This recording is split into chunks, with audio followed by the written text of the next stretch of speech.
करते हैं एक स्टॉक की जिसने आज मार्केट को बचाया है। लिटरली पूरी लाली के बीच एक शेयर जो 6% से ज़्यादा की तेज़ी में है वो है लार्सन एंड ट्यूब्रो, आज का हीरो ऑफ द डे। क्यों हो रही है ये तेज़ी और क्या यहाँ से आगे और भरोसा बढ़ेगा? विवेक को जोड़ते हैं। विवेक, मार्केट में काफ़ी बज़ चल रहा था कि शायद नंबर ख़राब होंगे, गाइडेंस ख़राब होगी, तो कुछ तो इसका इम्पैक्ट आ गया, लेकिन क्या आगे के लिए आउटलुक पॉजिटिव लग रहा है? वेल, आप डिस्कस करते हैं।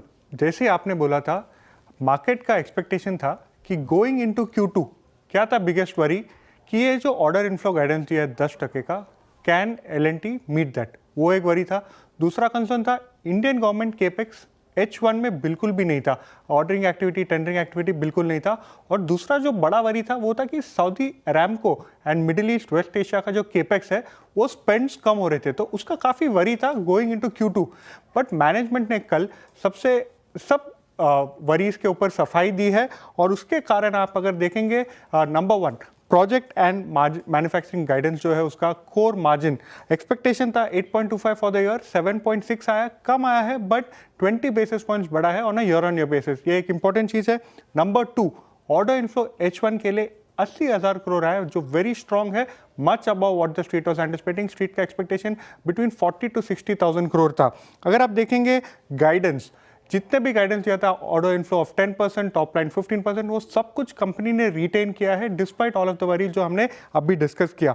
ऑर्डर बुक आप देखिए L&T का ऑर्डर बुक 5 लाख करोड़ के ऊपर है, very very strong order book. And along with that एक बहुत ही इंपॉर्टेंट डेवलपमेंट हुआ है Q2 में।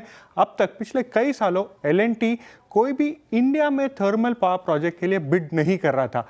अब L&T ने स्पेसिफिकली सेलेक्ट प्रोजेक्ट्स के लिए बिड करना शुरू किया है और ऑलरेडी पिछले क्वार्टर में वो लोएस्ट बिडर रहा है, L1 स्टेटस रहा है NTPC के थोड़े पावर प्लांट्स बिल्डिंग करने के लिए। तो ये सब चीज़ों के बारे में कंपनी ने सफाई दी अर्निंग्स कॉल में, अर्निंग्स के बाद। एंड उसके बाद अगर आप अर्निंग्स देमसेल्व्स देखोगे तो अर्निंग्स अबव एक्सपेक्टेशंस था, हमारा जो पोल था उससे कई बड़ा था। प्रॉफिटेबिलिटी का एक्सपेक्टेशन था कि फ्लैट होगा ईयर ऑन ईयर बेसिस, अगर आप देखोगे तो प्रॉफिट्स ऑलमोस्ट 5.4% ऊपर चला है। उसके बाद अलॉन्ग एक्सपेक्टेड लाइन्स अगर आप देखोगे, ऑर्डर प्रॉस्पेक्ट्स कंपनी ने दिया है 8.1 लाख करोड़ का ऑर्डर प्रॉस्पेक्ट्स है और उन्होंने कहा है इंडिया में private as well as government capex का स्पेंडिंग H2 में बड़ा होगा। 8.1 ट्रिलियन में से ओवर 50% उनको डोमेस्टिक विजिबिलिटी दिख रहा है। एंड अलॉन्ग विद दैट उन लोग बोल रहे हैं कि जो सेगमेंट में उन लोग प्रेजेंट है मिडिल ईस्ट वेस्ट एशिया में, वहाँ पे कोई स्पेंडिंग की कमी नहीं हुई है, तो काफ़ी सफाई मिला है। नो वंडर देन आज स्टॉक अगर आप देखोगे one of the top gainers as far as the Nifty is concern. Okay, तो ये फिलहाल आपके लिए वजह कि क्यों L&T आउट परफॉर्म कर रहा है और आगे क्या कारण रहेंगे इस आउट परफॉर्मेंस के जारी रहने के। शुक्रिया विवेक इस अपडेट के लिए। खरीदा क्या आपने आशीष जी स्टॉक को आज?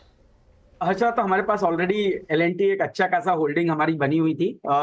अच्छी बात ये रही कि जब ये पिछले 1-1.5 महीने से थोड़ा अंडर परफॉर्म कर रहा था, प्रॉफिट बुकिंग चल रही थी, तब भी इसमें हमने कोई पोजीशंस कम नहीं की और हमारा एक अच्छा खासा एलोकेशन L&T के अंदर बना हुआ है। और L&T नहीं, L&T के साथ साथ सीमेंस, ABB और त्रिवेणी टर्बाइन, इस तरह के जो कैपिटल गुड्स का जो पूरा प्ले है वो हमारे पास है और हम आज भी इस पे काफी पॉजिटिव व्यू रखते हैं। और जिस तरह से L&T की एक ऑर्डर बुक अब 5 लाख करोड़ के आसपास की ऑर्डर बुक आई है, साथ ही साथ आप देखेंगे कि जो सिग्निफिकेंट ऑर्डर बुक है वो इंटरनेशनल ऑर्डर्स के फॉर्म में आई है, तो ये एक बहुत ही स्ट्रॉन्ग ट्रेजेक्ट्री इंडिकेट कर रहा है, ना सिर्फ डोमेस्टिक मार्केट के लिए बट इवन इंटरनेशनल मार्केट से भी ऑर्डर बुक काफी स्ट्रॉन्ग है।